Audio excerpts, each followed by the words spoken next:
Ecclesiastes 12 and verse 1. Now, Solomon writes with knowledge of youth and age. As he said earlier in the book of Ecclesiastes, I, the preacher, was king over Israel in Jerusalem, and I set my heart to seek and search out by wisdom concerning all that is done under heaven.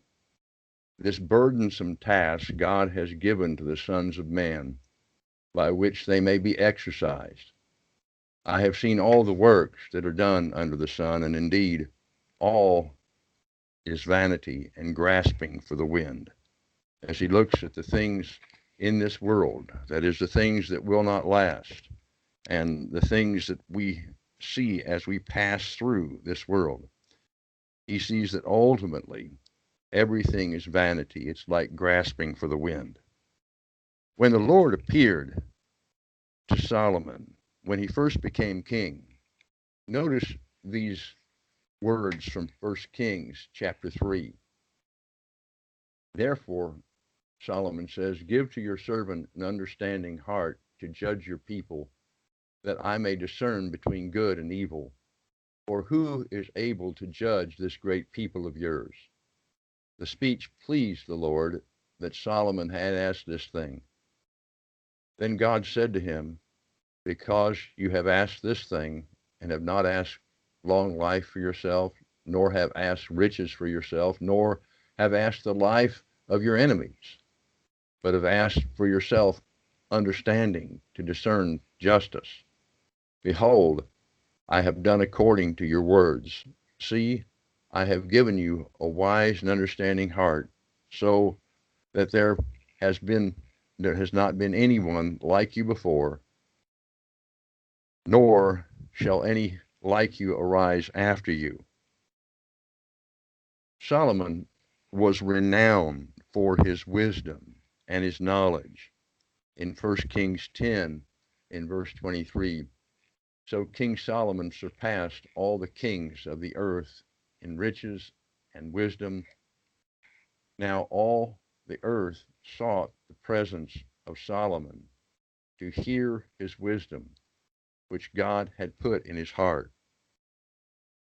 Now, Solomon is worth hearing. He is one that when we listen to him, it is good for us that our mouths are silenced, that our focus is on what he has to say. And on this subject we're studying today, we pick up in Ecclesiastes 11 and verse 9. Rejoice, O young men, in your youth, and let your heart cheer you in the days of your youth. Walk in the ways of your heart and in the sight of your eyes. But know that for all these God will bring you into judgment. Therefore remove sorrow from your heart and put away evil from your flesh, for childhood and youth are vanity. Remember now your Creator in the days of your youth, before the difficult days come, and the years draw near when you say, I have no pleasure in them. While the sun and the light, the moon and the stars are not darkened, and the clouds do not return after the rain. In the day when the keepers of the house tremble, and the strong men bow down, when the grinders cease because they are few, and those that look through the window grow dim, when the doors are shut in the streets, and the sound of grinding is low, when one rises at the sound of a bird, and all the daughters of music are brought low. Also, they are afraid of height and of tares in the way. When the almond tree blossoms, the grasshopper is a burden, and desire fails. For man goes to his eternal home, and the mourners go about the streets.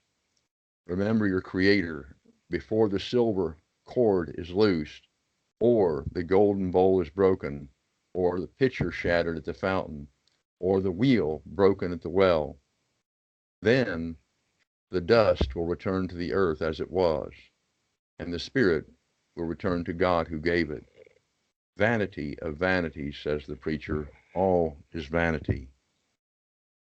As we think of this lesson here, we think of a time of a person's life that is a very happy time generally, and one that's full of uh, planning and hoping for the future and things like this. Now let us get the most out of what Solomon has to say about the days of one's youth.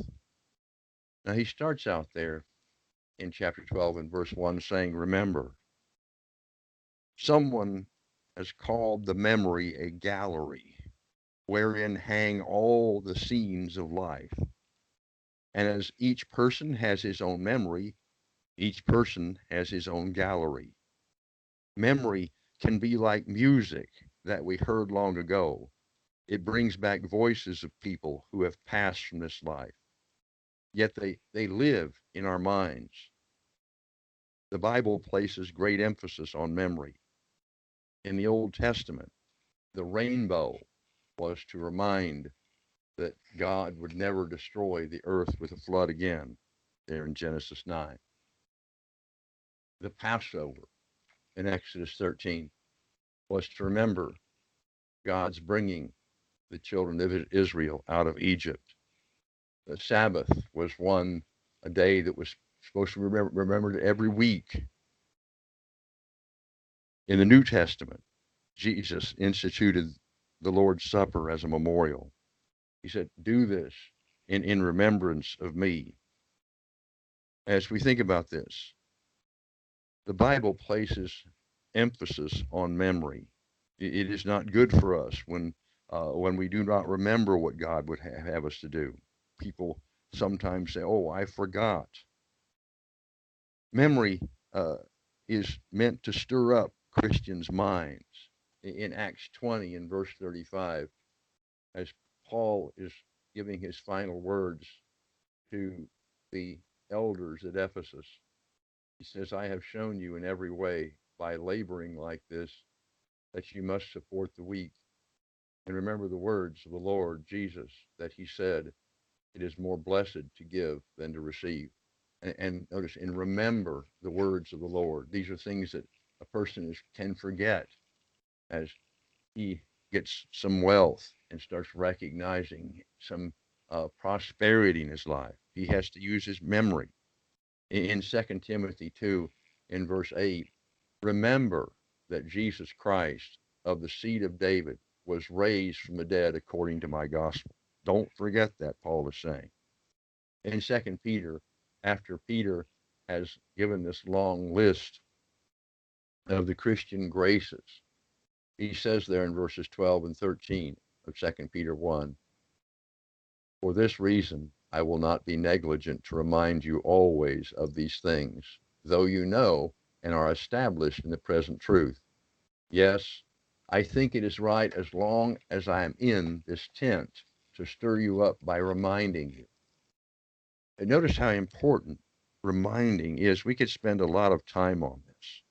Memory also, it can torture a person, like Judas was tormented because of his remembrance of betraying Jesus. And there in Matthew 27, verses 3 to 5, we find the burden is so heavy that Judas goes out and hangs himself because of the memory of what he's done. Now, the most important function of the memory is remembering our Creator. There are things that are pertinent to our study today. In Genesis 1:1, in the beginning, God created heaven and the earth. This is something that we should all remember. We should, as we look at this world around us, that this world around us would cause us continually, and I'm not saying every day, but I'm saying that we, from time to time, we look up, we recognize that God is the creator of all these things. He made man. In Genesis 1:26-27, then God said, let us make man in our image according to our likeness. Let them have dominion over the fish of the sea, over the birds of the air, and over the cattle, over all the earth, and every creeping thing that creeps on the earth. So God created man. in his own image, in the image of God, he created him. Male and female, he created them. Also, on top of this, he made each one of us, we were made through procreation, through God's making it possible for man and woman to have children. As David wrote in Psalms 139, beginning in verse 13, for you formed my inward parts, you covered me in my mother's womb. I will praise you, for I am fearfully and wonderfully made. Marvelous are your works, and that my soul knows very well. Think of these things that as we think of, remember now your Creator, as we think of the things around us, and we think in our very own lives and our very own bodies, we recognize that remember now your Creator is something that is the very basic, the bottom line, the the beginning of all things. And as we think of our Creator, there's a good reason to remember now your Creator at any time. But our writer is talking about remembering your Creator in the days of your youth. He says there that remember now your Creator, and that God made our mental faculties. He made it possible for us to conquer and subdue the earth. And not only that, the intelligence that we have, we recognize came from Him. We remember this. We remember our Creator, that He created us with a soul that will live forever. He blessed us with what is necessary for our lives to continue. We will stand before our Creator and give account in the judgment day. Ecclesiastes 11 in verse 9, right there at the end of the verse. But know that for all these things, or pardon me, for all these, God will bring you into judgment. 2 Corinthians 5 and verse 10. For we must all appear before the judgment seat of Christ, that each one may receive the things done in the body according to what he has done, whether good or bad. With all this in mind, we turn to the time of life that Solomon's words are connected with. And that is, he says, in the days of your youth, remember your Creator. Remember now your Creator in the days of your youth. Why? Why remember your Creator in the days of your youth? Well, because the decisions of youth often influence the course of one's life. You think of Goliath there when Saul was talking to David about him. You are not able to go against this Philistine to fight with him, for you are a youth and he a man of war from his youth. You know, Saul is saying to David that here's a person that in his youth, somewhere back in there, he started this tough guy, this man of war type of life and type of bodybuilding and things like this. And therefore, when it came to fighting this man as a grown man, his decisions of youth had influenced the course of his life, and he was formidable because of the decisions of his youth. Paul's manner of life from his youth caused him to put first God in his life. In Acts 26, beginning in verse 4, as Paul is standing before Agrippa, my manner of life from my youth, which was spent from the beginning among my own nation at Jerusalem, all the Jews know. And they knew me from the first, if they were willing to testify that according to the strictest sect of our religion, I lived a Pharisee. And now I stand and am judged for the hope of the promise made by God to our fathers. To this promise, our 12 tribes, earnestly serving God night and day, hope to attain. For this hope's sake, King Agrippa, I am accused by the Jews. Notice the decisions of youth that influenced Paul, that led him to be one who would put God above all things, and even renounce the religion of his family, that he would take on the religion that Christ started. The same thing is true about Timothy. His choosing to follow the Lord from a young age. His grandmother had faith, and his mother had faith, and Timothy had faith there in 2 Timothy 1 and verses 3 and 4, and caused him to lead a spiritually stable adulthood, as you see in Acts in 16 and verse 1. Then he, that is Paul, came to Derbe and Lystra, and behold, a certain disciple was there named Timothy, the son of a certain Jewish woman who believed his father was a Greek. And notice what Timothy became as this young man worked with Paul, as he had been taught by his grandmother, his mother, in 2 Timothy 3 in verse 10 and 11.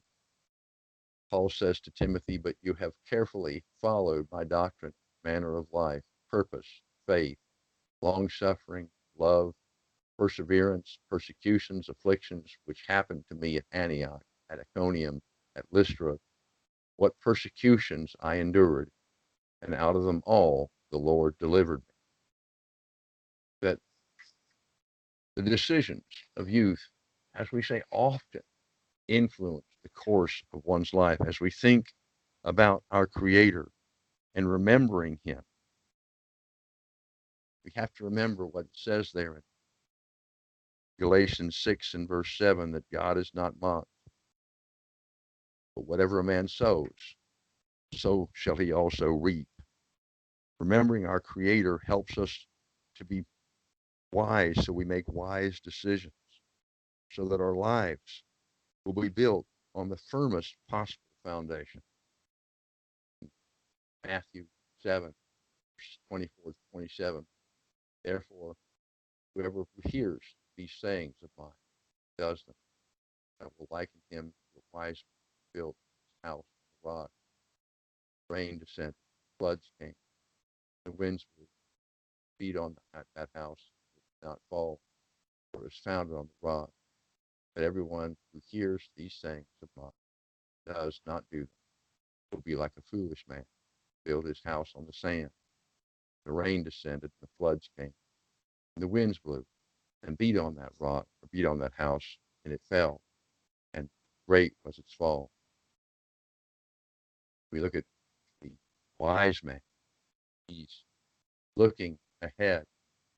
His decision influenced the course of his life. And sadly, the foolish man was a person who did not make proper decisions. He did not plan. As we think about building on the firmest possible foundation, in Psalms 119, verse 9, how can a young man cleanse his way? By taking heed according to your word. As we think about decisions of youth, the most important thing that a young person can hear in their youth is the word of God, and spend time thinking about what it says. And there's a reason for this. There may be many reasons, but one of the things we must remember is that youth is a time of folly for the best of men. Job and David were known as good men. In Job chapter 1 and verse 8, notice what the Lord says about Job. Then the Lord said to Satan, have you considered my servant Job, that there is none like him on the earth, a blameless and upright man, one who fears God, shuns evil? Likewise, Paul's words about David in Acts 13. And when he had removed him, He raised up for them David as king, to whom also he gave testimony and said, I have found David, the son of Jesse, a man after my own heart, who will do all my will. Look at what good men Job and David were, and yet listen to the words that they say about themselves. In Job 13 and verse 26, Job says, For you write bitter things against me and make me inherit the iniquities of my youth. That notice that youth is a time of folly for the best of men. Here is Job, one who, as we study that book, we find he was the gem of all the people in the East at that time. There was none like him. And yet even he found youth a time of folly where he was guilty of sin. David, chapter 25 of Psalms, or the 25th, pardon me, the 25th Psalm in verse 7, do not remember the sins of my youth or my transgressions. Pardon me. Do not remember the sins of my youth nor my transgression. According to your mercy, remember me for your goodness' sake, O Lord. What was true for them will certainly be true for all of us. Don't trust your own thoughts and your own desires or the opinions of friends. Remember that youth is a time of folly for the best people. So therefore, we must continually do our best. Keep folly away from us. Keep sin away from us. Such leadings as being carried away by folly, they'll make us void of understanding and vulnerable to the temptations of youth. In Proverbs 7, writer is talking about the man who's seduced by a harlot. I saw among the simple, I perceived among youths a man, pardon me, a young man, devoid of understanding. Notice, in his youth, he finds himself guilty of folly, devoid of understanding. 2 Timothy 2, verse 22, Paul tells Timothy, flee also youthful lusts, but pursue righteousness, faith, love, peace with those who call on the Lord out of a pure heart. Remember, as we think of the days of our youth, and there's so much on our minds, and there are days of just we have so many thoughts that of things that will happen, or plans we have, or hopes that we have. But we remember as we go through those things, youth, time of folly, the best of men. Youth is also the time of a person's highest vitality and energy. The evil days spoken of later in Ecclesiastes 12 and verse 1, those have reference to infirmities and inconveniences of old age. They are in contrast with the vigor of youth. One is to put his vigor to proper usage, guidance necessary. We think of there in Proverbs 20 and verse 29, the glory of youth, glory of young men is their strength. Now, remember what we just said previous point, that youth, time of folly, even the best. We have the young men and even young women. They have great vitality, energy, and strength. And we have to recognize, though, that guidance necessary to help us channel our strength, our vitality, our energy in the proper way. Jeremiah wrote long ago, O Lord, I know the way of man is not in himself. It is not in man who walks to direct his own steps. We need only look at prisons, broken homes, homes for unwed mothers, things like this, to find the many examples of young people who were guided by folly in youth, or they were guided by popular sentiment. They were guided by what everyone is doing.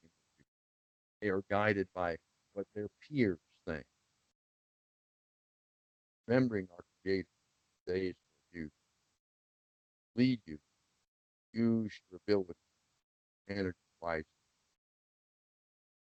We think of these things. In the days of your youth, the decisions of youth often influence push one by. Youth is a time of folly for the best. Youth, time of a person's highest vitality and energy. So we think about remember your Creator in the days of your youth. Very important. He has given youth the things that are thereof, and a further goad or prod that we must keep before us as we think about the days of our youth. We have to remember the second part, Ecclesiastes 12 and verse 1, which says, before the difficult days come. Notice we have there at the bottom of the screen, remember now your Creator in the days of your youth. Goes on to say, before the difficult days come and the years draw near, when you say, I have no pleasure in them. The days that Solomon is speaking of here, the days of old age, they're difficult and they continue till death. You look at the days of your youth as opposed to the difficult days. Young people need to keep the days before them. There are those days that are, that is, the days that are there with them when they're young. And there are those days that are coming. And as you look at the screen, there are years, those days that are coming. It's not just some days that you'll spend a long time of your life thinking about living those difficult days. And death follows, and the dust will return to the earth as it was. The spirit will return to God who gave it. Remember now your Creator in the days of your youth, but know that for all, God will bring you to judgment. Do not live your life in such a way that you end up spending your later years in regret. Have the foreknowledge that this study gives you to look at the future and recognize that if I am blessed with the future, I will live out consequences of what I'm doing now. Yes, youth is a time of fun, and there's a lot of good fun to be had in youth. But remember, as you think about the fun you can have, or the joy you can have of youth, remember the years of sorrow, years of difficult things drawn. Those years when you will say, I have no pleasure. Make sure that you're always keeping those things in mind so that you don't do something in your youth that later live for many years in regret. Be a source of good. Take good counsel. Seek the help of older people, your parents, and others, in trying to get good judgment as you're trying to make your way through life. Come decision after decision that must be made. As we look at our lesson, remember, and remember what? Remember now your Creator in the days of your youth. We think of in the days of your youth, decisions of youth often influence us. And youth is a time of folly, best. Youth is a time a person's highest vitality and energy. Therefore, it's important for us to remember the Creator. And he must remember his Creator before the difficult days come and the years draw near when you say, I have no pleasure. Remembering our Creator in the days of our youth will make memories of which we will not be ashamed. future. It will build experience that will be valuable in the future course of your lives as well as in counseling others. So things that help give to others, being a friend to someone else by giving them good counsel. Remembering your Creator in the days of your youth is the best way to prepare for the Creator and meeting Him in the afterlife. Therefore, it's the best way to prepare for the future here on this earth.